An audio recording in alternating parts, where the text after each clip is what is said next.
as far as the body is concerned, it's already taken over us because it's going in its own path.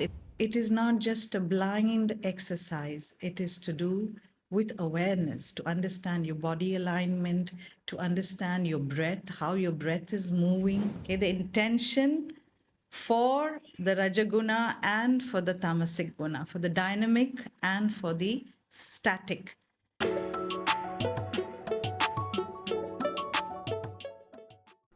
So, today we are speaking about the third limb of yoga known as asana. I'm sure we've all heard of this as this is the most popular aspect of yoga. And today, Shubha is going to teach us some deeper meanings and deeper purposes of asana. I've had my mind blown more than a few times in this episode, especially when she told me why there are 84 asanas. So, please continue watching to know more. Yes, thank you. Thank you. It's nice to be back again and again on the podcast because it's something that I enjoy sharing. So, it's always a pleasure to do these podcasts because these things have been there in me for a long time. It just writing a book was something I used to think about. But then there's so many books which are and very well accomplished people writing these books. So in comparison, I used to feel, no, it's not really something that I want to do.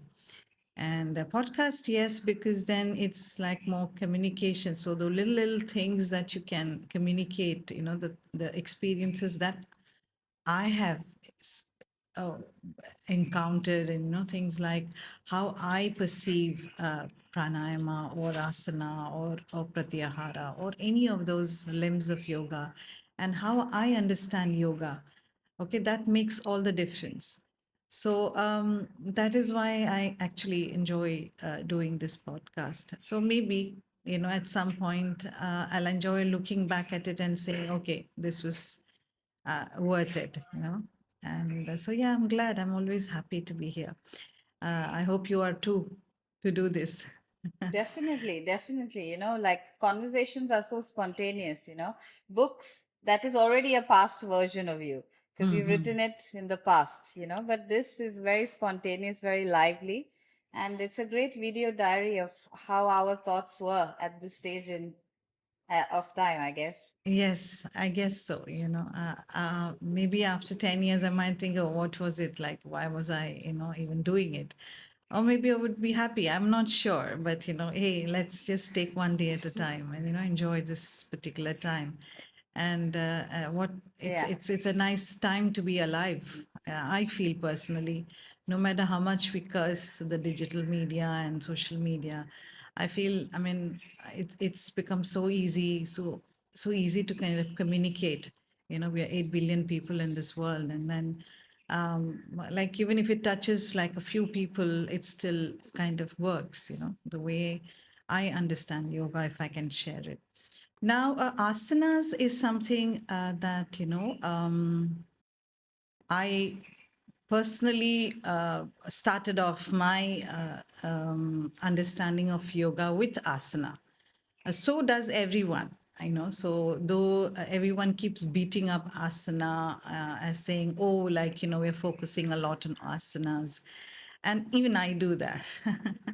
That's, I think, evolution. When you evolve, you start criticizing the things that we've gone through. But asana definitely is an important aspect because it's the stillness that people are looking for, the balance that we are looking for, the equilibrium that we are looking for, that ensures, and the only way we identify with this world is through our bodies. This is all we have. If this body disappears, we do not exist anymore. So that is the reason the body is an important aspect. It's a gift that has been given. Your existence here is what is going to make all the difference in your evolution. If so-called, you know, whatever evolution the seers and the philosophers talk about, okay, that can be only achieved through this body on this earth at this point of time, as far as human perception is concerned. So this body has to be uh, efficient. It has to be effective. It has to be something that you can use. Okay, if your body is not fit, if I don't want to use the word fit because again, fit is like gets into the fitness zone. So unless the body is capable of managing itself efficiently, because it's a machine, so the body has to function. Like you have a car, you can say, I have a car. But if the car is not functioning properly, after every 2 minutes it stops or it doesn't start, or it has issues, the Mm, tire is not working. I mean, it's just a car which you have parked it in the garage. Okay, it's the same thing.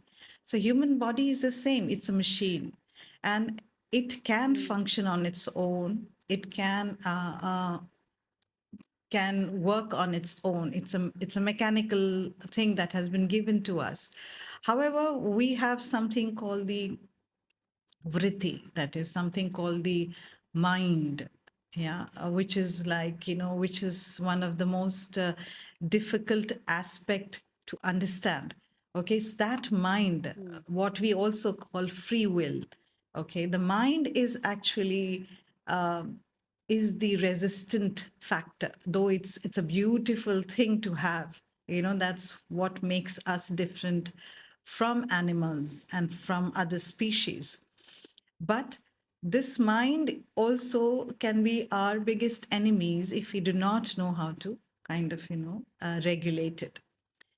And that is what is the connection between the body and the mind. So now, if the mind is going in one direction and the body is going in another direction, yes, how will we function on this world? It's almost next to impossible. For example, you are the driver of a car, okay, and if you if you don't know how to drive the car, okay, you might use it, you might start, or you might do things, but it will not go in the right direction. Or if you do not know how to kind of maneuver the car, where will you reach your destination? It will not happen. So the mind, and mm, it's extremely important aspect. Now, how do you, this machine that we have, which is an automated machine, okay, it functions, you do anything, respiratory system, excretory system, muscular system, skeletal system, everything is in place. Now, the mind is resistant. We have our own understanding of how we should do things. Okay. And because we have free will. So once the baby grows up and the mind is completely developed as a 7-year old, also, as young as 7 years. Okay. That's why they say by the time the child is 7 years, the brain, the mind, everything is already developed. There's an automated mm, mechanism happening in the brain, and after that, it's very difficult to change it. It's like extra work to mm, change that. That is why it's so mm, important. The formative years of a child is so, so, so very important. Now, that mind, it mm, is creating all that. Environmentally, it has absorbed a lot of things. Physically, it has absorbed a lot of things. Emotionally, it has absorbed a lot of things. Now, this body is growing into an adult body. Okay, once it grows, it forms, it has got all these memories. Now, even if you forget about the DNA, genetics, about the ancestors giving us all this body DNA, forget about that. That is, of course, when you're born with a particular DNA genetics, which is already a memory that you have in your body, and you behave in a particular way because of that. On top of it, the first 10, 12 years of your life, where you are completely surrounded by family, which is, or any other environment, caretaking environment, is actually giving you all their understanding of what the world is. So you have absorbed that, mm, and you've memorized that. Your body has memorized that as well. Okay. So now all these memories, once you grow into an adult, okay, even if you think, okay, now I know this, my mind is strong, I understand, I'm an adult. But these automated functions are there inside your body. that is functioning by itself, whether you like it or not. It is like it's like how you when you learning driving, initially you have to be careful about the gear, and once you know driving, then you're not thinking I'm driving. It's an automated thing. It's exactly like that. So the body is that is what vritti is all about. We call it vritti, which is Vritti. it's vritti, vritti. Okay, vritti. Okay, That is vritti. the memory that your body has, the automated memory, which is what is functioning. So when you are thinking about, some fancy stuff, so your body has to take care of itself. So it's working as per its knowledge and what it has been fed. So it Hmm. is automated. So now you're walking, talking, doing things without any awareness. Okay. So now, as you grow older, after some time, it just becomes your body is not in a position to kind of function in the right way. And when it comes to that, then people talk about spirituality, and I want to meditate, and I want to do this, and I want to do charity work, and it will not work. It's very simple. Your body has to be aligned with the mind. There's no other shortcut to this. Your body and mind, your body is your machine. Okay, you can't let now. Why people worried about AI, is because they're worried that it'll take over you, overtake and also take over you. So that's why everybody's worried. The same thing. So now, as far as the body is concerned, it's already taken over us because it's going in its own path. It's not like, something that is, functioning at your command. Okay. So it's not. The machine part is there, but where is it going? What is it doing? That is that's your duty. So I wanted to just ask one thing, yeah. So what you're saying essentially is that um, during our childhood, while we are growing up and absorbing, lessons or whatever it is, memories from our surroundings and our caregivers, it's forming our subconscious mind without our knowledge. Yeah, Yes. and Yes. the vritti is basically your subconscious mind, I'm guessing, or your innate nature that you have Yes. formed during your childhood. Childhood or even your past lives, if you believe in past lives, even DNA genetics, even Mm, that. So your duty is to remove those memories and use your mind and your willpower to ensure that you are evolving. Your experience here is to evolve into where there is alignment. So the evolvement can happen mm, only when the mind and the body are aligned. That's the first job you need to do once you become an adult. I mean, if you're lucky enough to be mm, born into parents who understand that and have done it for you, yes, your job is much easier. But if not, it's your duty to ensure. Now, it's easy to say we don't have information much about it, but yoga has this information. That is why I'm saying. That is why it's so beautiful. Okay, so put the mind and body together. Now, how do I put the mind and body together? Okay, that is when, mm, because unless we put our mind and body together, okay, how will we function? Now, how do we put this body and mind mm, together? And that's when the asanas come in. So when you are performing, when you are practicing, when you are doing asanas, it is not just a blind exercise. It is to do with awareness, to understand your body alignment, mm, to understand your breath, how your mm, breath is moving with your body. How do you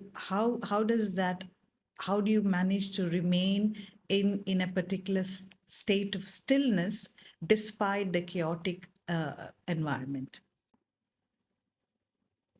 mm. So it helps you control your body because it helps your awareness of your body essentially. Yes, So yes, you become aware of each movement, each breath, how your body is aligned, how your body works, and basically comes under your control through yes, the practice of asana. yes, exactly. Yeah. Okay. So it's not about controlling the body, because the body is a machine. Okay. You don't want to it's about Mm, taking the body where it needs to go. Okay, so directing the body mm, can function by itself. mm, You're not doing anything mm, extraordinary you're only coming in its way. Okay, you're interfering with it. Oh, hi, I'll run 2,000 kilometers, and I've built. Okay, those are not. I'm not saying that's wrong, but that does not. It's like you're pushing your body to a limit. It is not doing anything to you. Okay, except for that, you're just experimenting with your body. Now you have a car, you take it, you drive it at 300 kilometers per hour. Okay, it's an experience, it's a beautiful thing, but it doesn't take you anywhere. It's not that it's taking you anywhere, it's just an accomplishment. Okay, so that is a different thing. But the body by itself, what is it meant for? It is meant for you to evolve spiritually, to connect with what is happening with the universe, and to evolve your DNA, genetics, your frequency, okay, your consciousness, your dimensions. So it's metaphysical. It is very metaphysical. mm. So that has Which to be is really done. interesting, yeah. Yeah. Because I thought that asanas are more to be in the realm of a workout, to improve your body's like fitness, or to improve your body's cardiovascular health, because that is what people think asanas are. I also thought the same thing, Yeah. that it is more of a workout than a spiritual practice. So the body does not need your help. Okay, as long as you leave it, you don't overeat, you don't overexert, you don't overstress it. It can function by itself. Now, asanas is Mm, something which helps you to connect with your body, the mind, the breath. The breath is the way that you connect the body and the mind. So now, when you practice asana, you need to be aware as to how you kind of move your body and how you can retain the stillness in your body and how you can maintain your body. What it does is regulates the way you move your body, first of all. It also gives you, okay, alignment, body alignment. Because if you have meridians in your body, okay, so that has to be aligned with the spine. So asanas focuses on spine, on your alignment, mm, your flexibility, your movement. Because if your body is stiff, okay, how does energy pass through you? So flexibility, alignment, and mobility, of course, is important. Flexibility and mobility mm, is little different from each other. Mobility is your ability to move in a comfortable way. Flexibility is how you can bend and sit down and sit up, or bend your body. And so that these aspects are taken care by asanas. So when asana you practice, the idea is to, once you practice the mm. asanas, okay, you feel that you can remain still in a particular asana. So we have around 84 asanas that are there. Okay, 84 Mm. asanas. Now we also know that we this creation has happened 84 times. Yeah. Okay, 84 times. Yes, the Yeah. number ties up. Yeah, 84. Yes, You had mentioned yes. it before. Yeah. So they say that, every time there is a new memory, it's evolution. Yeah, we're evolving as humans. So the memories are all stored within us. So 84 asanas are there, and Mm, 84, even in 84 asanas, even if you practice, or even if you can um, become really an expert in one asana, it does not matter what asana it is, that will give you stillness in your body. So, because each asana has its own benefit, but it also helps you to kind of okay. remain still. That one asana, to practice that one asana, And to sit in that asana or the seating position or pose, that what we call as pose, you have to have, that these little few things that I told you. Flexibility, okay? There should be no pain as such in your body. Okay, it should be mobile, then mobility should be there. Okay, these are the little aspects which are there, which has to be a part of the asanas. You just have to master one asana. That's all you need to do. But to master that one asana, you have to ensure that you are flexible, you're mobile, your mobility is good, your body is strong, and it's functioning normally. So once you practice those asanas, then you'll start seeing the difference in the way your mind and body kind of align and work together.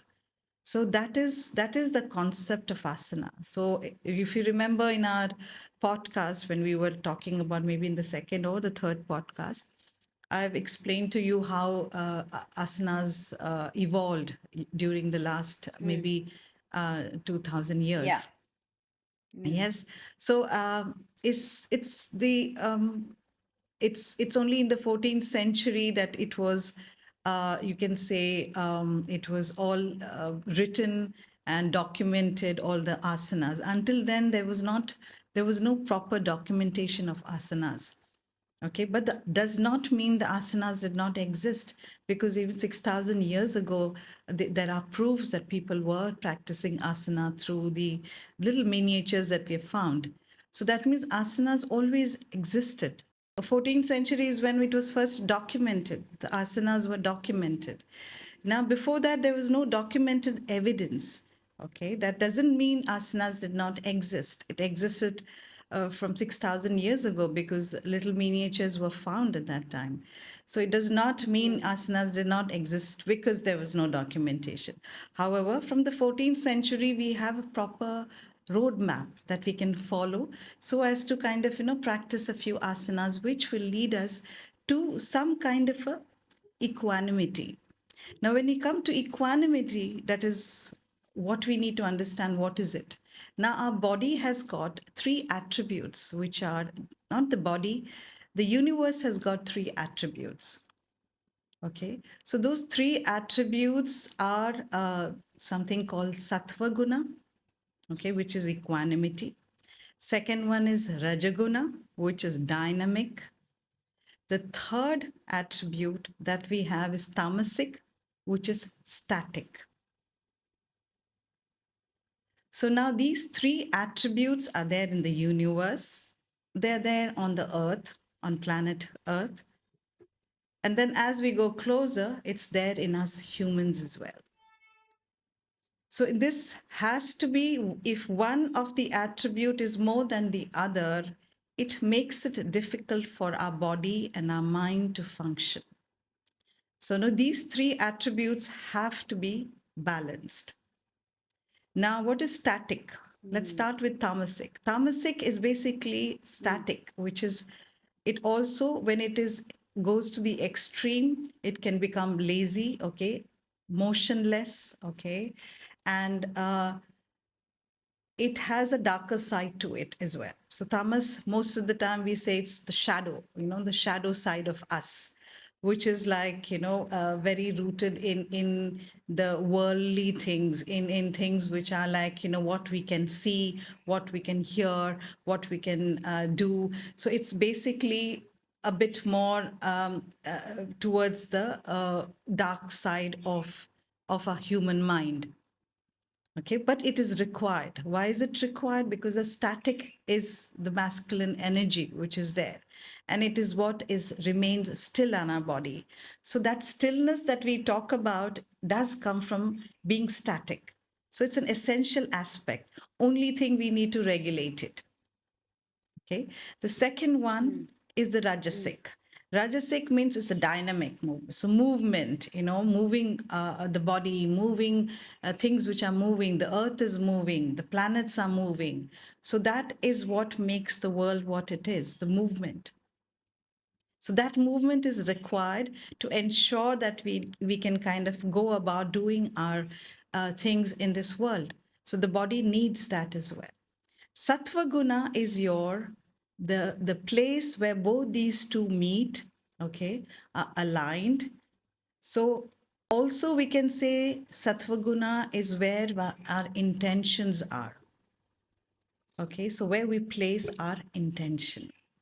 So the intention behind these two movements, that these two attributes, okay, the intention for the rajaguna and for the tamasic guna, for the dynamic and for the static. The reason why we are using those two attributes, okay, is the intention.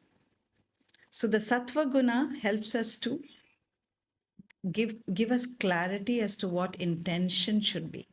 And intention should be for uh, regeneration. Intention should be for the betterment of the world. Intention should be something which is evolving into something better than what it was before.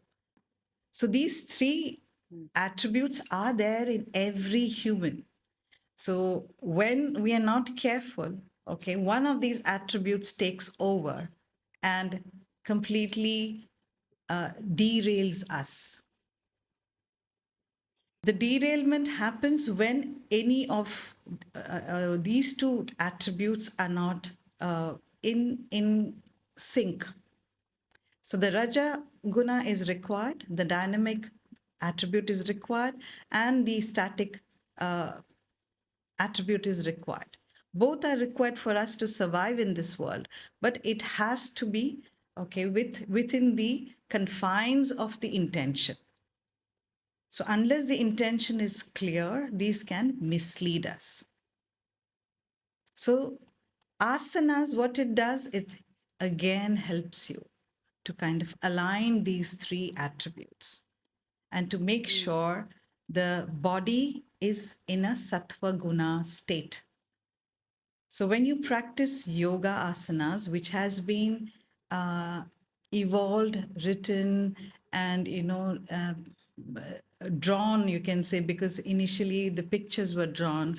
We didn't have photographs, so it was drawn on and scripted, and then it was said these are the asana. This is the way you need to kind of do these asanas, which will help you to align your body, your mind, and your spirit. So it's a very well researched asanas. So you don't have to worry. When you start your yoga class, you just follow those asana instructions.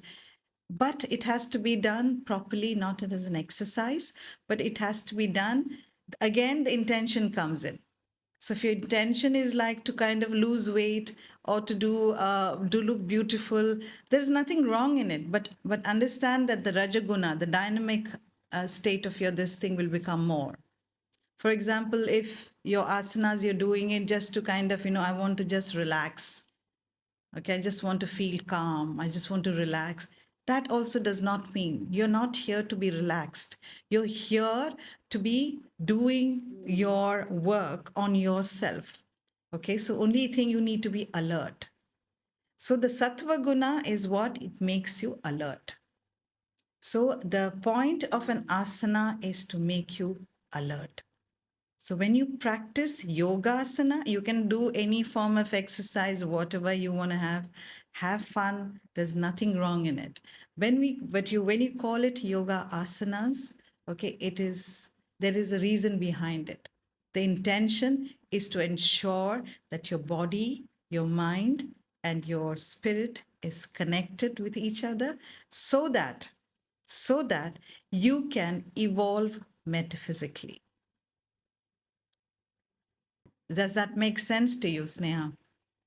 I think I'm viewing it completely differently, like with because my general understanding of the gunas are that this is bad and that is bad and this is good. Rajasic and tamasic, they are considered from a little bit more negative when compared to sattvic guna. So it's interesting to know that it is the equanimity between dynamic energy and static energy. Like I've never viewed it like that. That makes so much sense now that you've explained it that way. Yes, it's been completely misinterpreted, like any other, I think, ancient documents. We all Mm, misinterpret it. We all use it for our convenience, and there's nothing wrong in it. As long as you're still looking at it, I think it's still a step forward.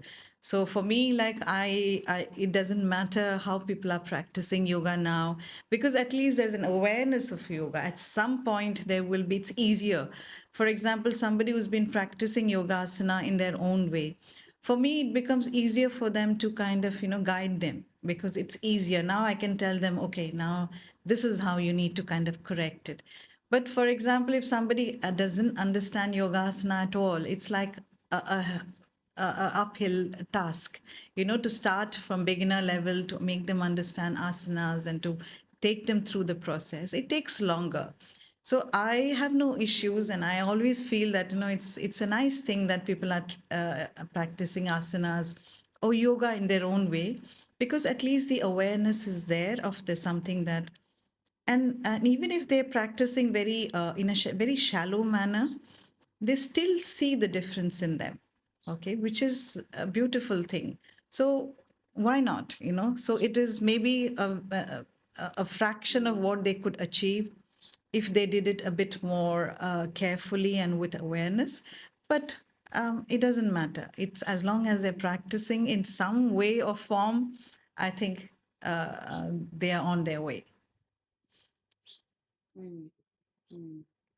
So, so since there are like so many asanas, yeah, how does one pick? Like, what are what are the asanas that maybe somebody should begin with? What are the beginner friendly asanas? So, first of all, we need to understand our body types are different. Okay. Some people are tall, they're heavy up on the torso. Some people are heavy up down in their legs. And even the proportion between the upper body and the lower body. Some people have longer arms, some people have longer legs. They have Mm, shorter torsos. Some mm, people have longer torsos and shorter legs. So now, for everyone, when you practice the asana, it's not the same thing. So when we watch people on videos, and when we watch, you can say the perfect bodies with long legs, because long legs always is more attractive. Okay. We think it's like something that they are doing because they can do it better. It's not that. It's just that it helps sometimes to, it looks better when the legs are longer, the movement of the legs are better. So visually it's very appealing, but it does not serve any purpose to anyone, visually watching somebody and think that we cannot do it. It is mm, your own body. Every body is different, and you can actually uh, do it in such a way. Okay, you can use props, you can use your own you can, your own body alignment can be kind of you can be, you can adapt it to kind of practice asanas. mm, So if you are aware, then you will practice the asanas properly, and for that you need yoga teachers who understand anatomy. So without anatomy, mm, understanding of anatomy, uh, I think more than people think, oh, yoga teacher means you have to be compassionate, you have to be patient, you have to be, oh, yoga teacher means you're a yogi. No, yoga teacher does not mean you're a yogi. Yogi is a long, long way away from all this. A teacher is a teacher. If a person is able to teach something nicely, it's just a teacher. And if that person understands anatomy, so you have to be, first of all, your ability to be a good teacher, a good a teacher, first of all. Secondly, you need to understand anatomy. Thirdly, you should be practicing that on yourself. Fourth, like you should have, it's nice to go to a yoga school or teacher training or whatever it is, because you understand the theoretical part of it. Okay. And fifth is where you should be able to understand that everybody's body is different, and you should be able to adjust the sequences in such a way that it helps the students to kind of practice yoga better. So going to a teacher is extremely, extremely important. while watching on TV and you doing things because you're not correcting yourself. So it's very, very important to kind of have a yoga teacher, at least in your initial stages. Once you start understanding how your body works, then you become independent. It empowers you to kind of actually you can practice all these asanas on your own. But the initial stages when you need to kind of understand how your body works, going to a good teacher will help your asana practice. Mm. Okay, perfect. Thank you for explaining asanas in such a nice way. Yes, we will talk about asanas more, like maybe in the future, maybe we can take one aspect of Mm, it and talk, because this is like, it's a mm, huge topic. So let us just first mm, understand why should we do asanas? That's all. The first mm, thing is mm, that. Why should we mm, practice asana? Why not running? Why not this? Because it's something which has been researched, um, tried, experimented, documented. So why are we not giving today? We anything is documented by a scientist. We do give it importance, isn't it?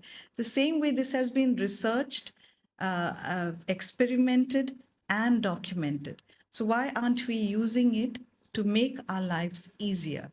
So that's all it is. mm, mm. Okay, perfect. Thank you so much for explaining asanas so well. I think my perspective of asanas has completely changed, as I hope also for everybody who's watching this podcast, because this is not what we thought asanas were. Yeah, it is. It's natural. Asana means exercise. It's loosely translated, Yeah, like yeah. anything else, as exercise, but it's not. It's Mm, so much of deeper meaning into it and how you need to practice it, because it is a lifesaver, you can say. It is definitely something mm, which will help you. But I know it's very difficult to convince people, because sometimes I can't convince my family members. So, it's not easy unless they go through it or they understand it. And, it's a journey, and each to their own. They find it in their own nice time, in their own perfect time.